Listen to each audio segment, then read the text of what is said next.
Welcome to Represents. Today I'm honored to have with me Matthew Morris, a pioneering educator, writer, the author of the wonderful book Black Boys Like Me. Thank you for sending it. Absolutely. And Ray, thank you for having me on here, man. I'm so grateful to engage in this conversation around listen, a super important topic to both of us. yes, listen, the honor is all mine, the pleasure is all mine. And in the book you talk about, the intricacies of Black identity, masculinity, and the educational experience for especially for young Black boys. Yeah, And before we start the conversation, I have to take a moment to honor your friend, the memory of Jay Williams. For those of you, the listeners who are not familiar with Jay Williams, he was a cherished educator and Matthew's good friend, and also an enduring inspiration through his spirit and dedication to teaching. So, rest in peace. absolutely. Thank you for Yes, that, Ray. sir. So, how are you, brother? I'm okay. I'm okay. It's been almost 2 months to the day since Black Boys Like Me came out, and the process of writing this book was obviously an arduous task because I was excavating parts of my insides and, you know, examining situations that were, little t trauma to very deep and gravitating and touching situations to me. And now that I'm grateful and in a position to be speaking about it, it's a different experience to be talking about the experiences. So for me, it's again, this is just another meditation on the journey towards clarity for me, and also the goal that, as you said, my brother Jay Williams and so many other people, educators, community members, advocates, leaders, um, were about, and that is the quest to make sure that the next generation of Black youth don't have as many obstacles as the generations before them. So yeah, it's just been I've been on a journey, and it's at this point it's been a day-to-day process for me. Yeah. Have you found that clarity, after, writing the book? Have you found some type of peace? I a little bit. I can't lie to you. Writing this book has gave me a better sense of clarity in terms of how I think the education system can intersect and interact with particular communities, Black communities to or marginalized communities, underserved communities, to do a better job. It's given me a little bit of a better compass, so to speak. In terms of the clarity, I haven't, we're all unfinished products, right? And for us, I think all of us go through this journey that is life, so to speak, and we find our passions, and you know, we're always trying to, whether it's consciously or subconsciously, seek what the truth is, seek what meaning is, find happiness. And for me, this book is just part of the process, and it definitely has helped me get a little closer to that truth and to that clarity. It's great because when I read it in the book, you speak about Mr. Turner, one of your teachers that you had when you were growing up. Yes, Let's say it. This teacher was somewhat racist, right? And the interactions that you had with Mr. Turner, and when I read those pages, I was like, wow, I can see a few teachers that I won't name, but right, how right, do you? It led me to see the importance of having, of representation.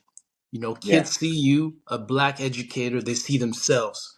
Can you talk to me about the importance of having a Black teacher for Black and white boys or whoever is in the class, right? Yeah, What do you think about that? yeah, absolutely. I say that, the school system, right? It's a microcosm of our society, right? So if we look at schools, and then, you have the students who walk around every day. And even if they come from communities where a lot of their friends, a lot of their brothers, a lot of their older cousins, a lot of even their parents, they look like them, but when they get to school, there's nobody that looks like them. There's nobody in positions of power and authority that look like them. That does something subconsciously to marginalized students. And I want to speak specifically about Black students, right? I went through my entire public school career from kindergarten to graduating high school, and I had grade one Black teacher, and that was in like the 12th grade for like a media class, right? And you start to subconsciously think about why, right? Why are these people not in positions? And at that age when you're young, you don't really have the understanding of the why, or why is it. So it does a disservice for spaces in education, for schools not to have representation, right? Because it teaches, when you don't have representation, Ray, it teaches these young Black boys that their forms of knowing, their experiences, the way that they dress and walk and talk, it teaches them that they're not valid in professional spaces, right? It almost subconsciously tells them that there are authentic truths. They have to kind of put a mask up when they go into the real world.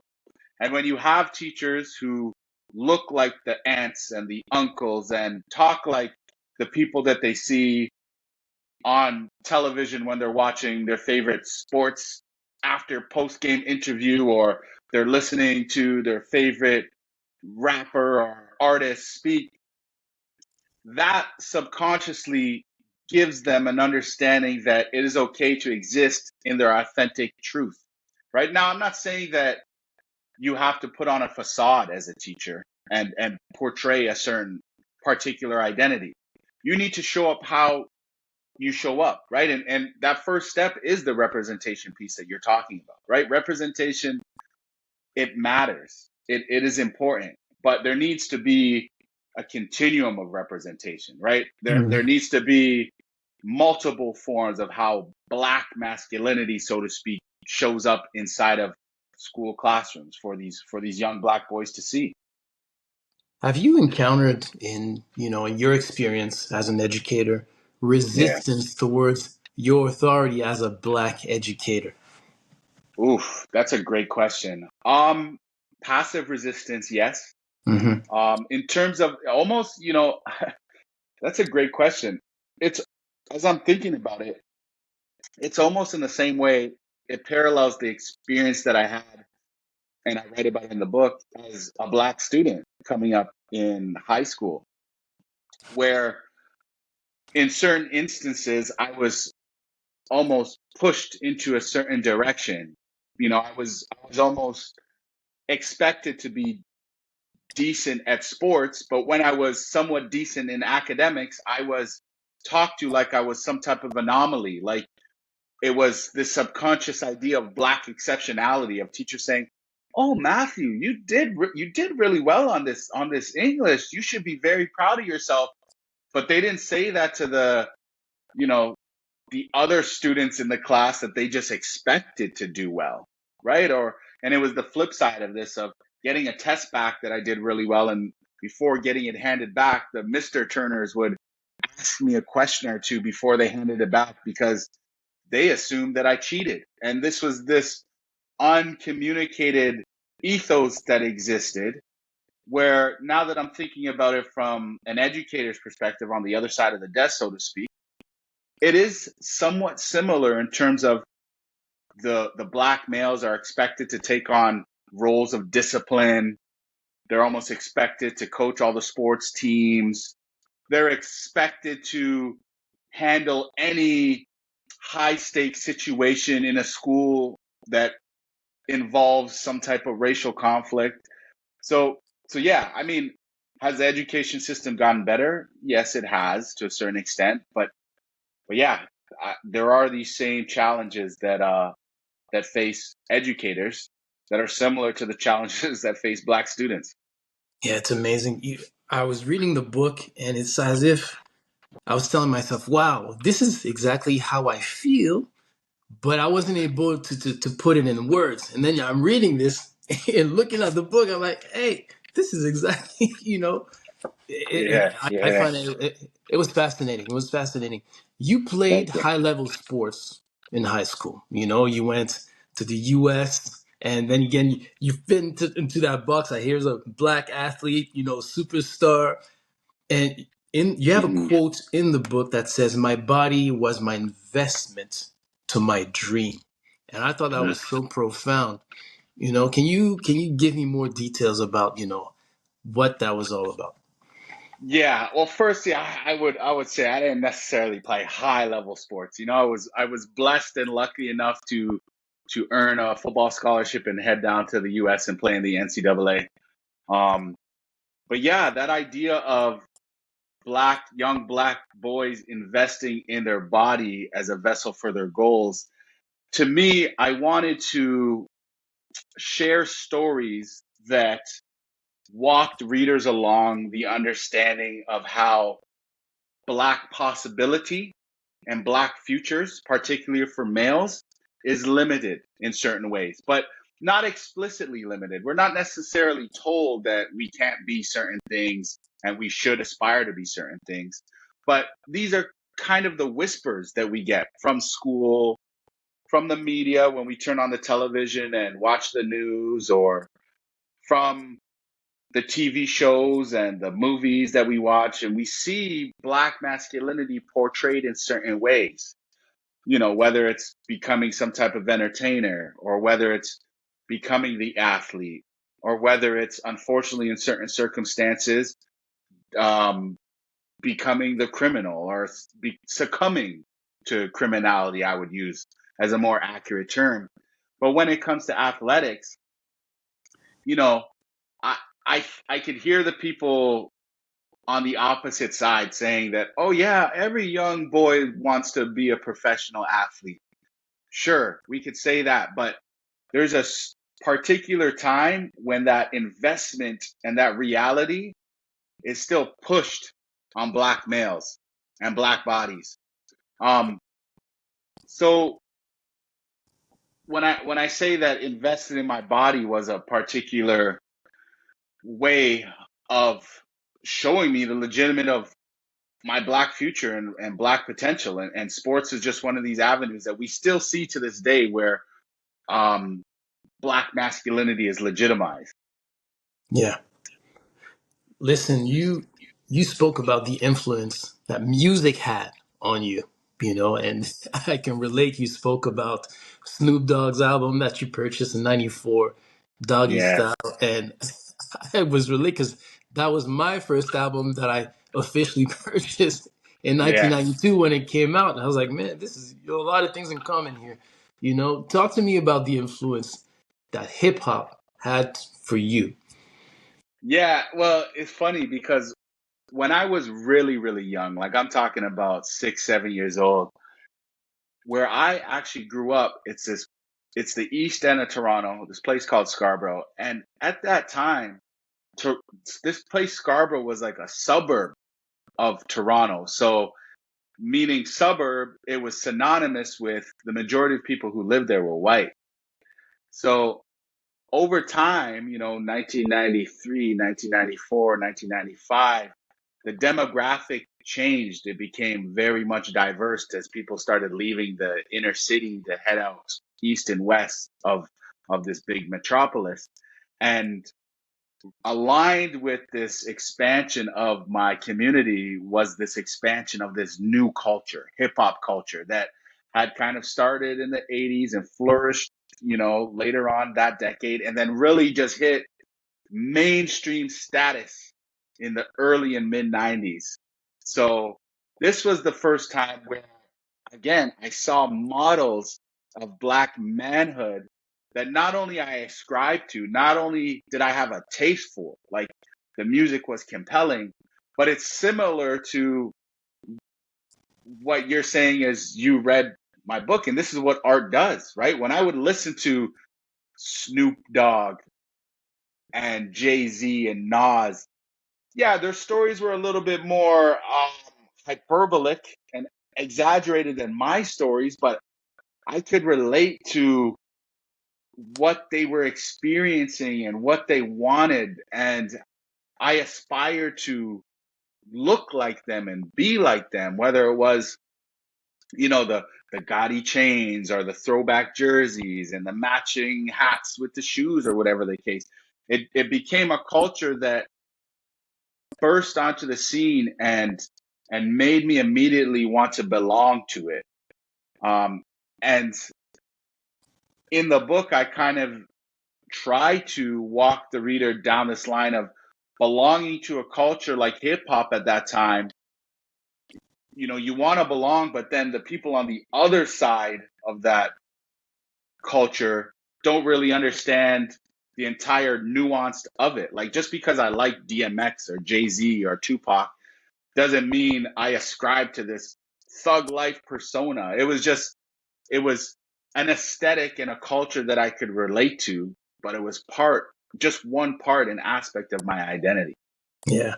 And there's a funny part in the book. I'm sorry, I'm giving out Please. little secrets here in the book. You have to go get the book. Right? But there's a part I really appreciated. It was when you spoke about the school picture. And Oh, I could just see I could just see the scene of when they ask you, okay, listen, this is a school pictures. We need all the teachers to line up and go take pictures with their classes. And here you yeah, are, dressed as most of us like to dress. And just the stereotypes that come with it, right? I mean, I could relate to yeah, that because all our lives we're going to hear little comments. Hey, this is very, here's the bling bling that you hear about sometimes. yeah, yeah, Yeah. yeah. Yeah. And that situation to me, it was just like, again, I don't want to give away too much, but it's like, come on, man, can we understand our role and positions? Like, I'm wearing a pair of shorts because it's 30 plus degrees at 8:30 in the morning in the middle of September, and I'm wearing a t-shirt, and I also have the same degrees as you and the same credentials, and I'm I have the validation objectively to be here. So why are we why are we being subjective about things that don't matter, right? And it was, for me, it was just one of these things where when I saw other teachers, other colleagues who literally were wearing the same thing as me. I'm wearing t-shirt and shorts, but because I have Yeah. brother, it was just one of those situations where it's like, some people sometimes are like, oh, that's not racist, but how are you going to tell somebody something isn't racist when I feel that your opinion or the way that you're gazing at me and the way that you're communicating with me is literally contingent on my race? On your race. Yeah, to me, Yeah, I read the book and I was telling myself, wow, the resistance, the hesitation towards, black people, just physically was part of the frustration while I'm reading. It's like, oh man, here we go again. I could see 1,000 stories of, myself or friends who went through similar situation. And that's why I really, enjoy reading your book. But listen, what's the key message that you hope that young black men or young black boys actually, yeah, and those yeah. guiding them take from exploring, from the exploration of race, identity, and belonging? Well, I think part of it is just what you said right there. I think one of the key messages is that you're not alone in these experiences, right? These Mm, experiences that have happened, that you can relate to, that I can relate to, that youth of this generation can relate to, for me is a key takeaway, because it's step one. It's us acknowledging that these prejudices and these slights and these this these sometimes racial inclivities towards us do happen to us, and this is my gesture of how I've navigated it. Right? I mentioned that I don't provide any answers in this book. I'm not talking from the perspective of some expert, and I'm not trying to be pedantic or like trying to give the recipe to how to the final solution. I'm merely writing from a perspective of being in the dead center and just looking around. And the goal is for when people read it and interpret it, hopefully, as, like you mentioned, that you're able to walk with me as I share these stories. And through walking with me, hopefully you are able to arrive at some conclusions, because my conclusions and my interpretations are as good as yours. And the point of trying to articulate this Black experience in terms of what Black masculinity looks like, the point is that it doesn't just look like one thing. And we may have similar experiences, but we need to have conversations and dialogue around how we interpret all of these experiences to have a more nuanced understanding, not just for us, but for the outsiders looking in, um, of our story. Because, being a Black male who ascribes to hip hop and enjoys sports is not one single story. There are many different factors that tie into that story. And I just feel like I hope that this is part of the story that gives us the opportunity for others to see Black masculinity in a nuanced way, the same way they see all these other types of people. That's beautiful. This just actually makes me think. Do you think music and sports is something that we give too much power to in terms of our influence? The influence is there; we can't deny it. But do you Yeah, think it holds too much weight? that's a great question. It makes me think about this conversation that I saw on Twitter the other day, where the Oscars just happened, and there's this Mm-hmm. movie that came out not too long ago. It's called American Fiction. It's basically the theme of Just the watched it movie. last night.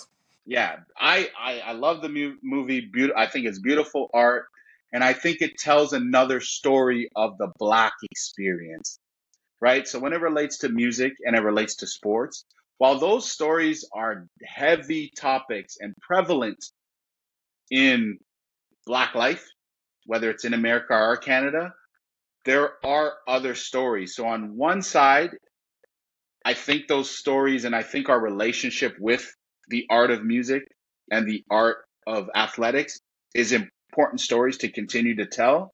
Mm-hmm. But I think it's also important to diverge from just those specific tropes that we always find ourselves in. Beautiful. Listen, Matthew Morris, I thank you for your time once again. Author of Black Boys Like Me. I encourage all of you to go get it. I really enjoyed it. What's next for you? More books? More books. I'm slowly building the foundation. I'm starting with the ingredients. I got something cooking up. And in the meantime, back to the classroom educating. There you go. Thank you very much. You have yourself another fan, my friend. Thank you. Thank you, Ray. Appreciate today.